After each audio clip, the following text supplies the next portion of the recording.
Hey guys, welcome to our channel, and in this video I'm going to show you how you can actually change the Python version in your Visual Studio. So first you have to search for the Visual Studio Code and open the application on your device.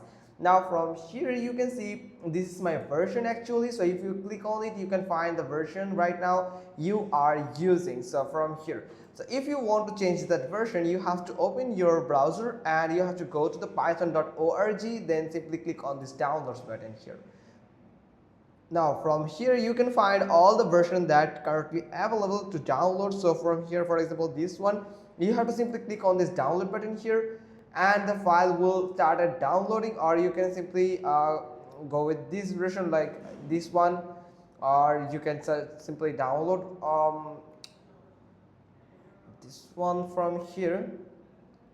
So for example, this one here, you can see it is starting downloading this this zip file. So you have to unzip it, and as soon as you unzip it you can find the another version. Like currently I'm using Python 3.11.9, and if you have downloaded this one like 3.9.22, then you can just find it listed in this section. So that's how you can actually switch between them by simply click on this. You can simply click here and you can simply click on between them, and here you can see Python is not installed, so you can simply check for the installation here.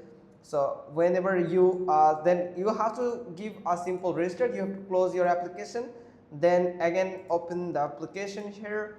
So it is still downloading, but I'm going to show you how it will look like. So you can find that listed in this section, so you can switch between the version here.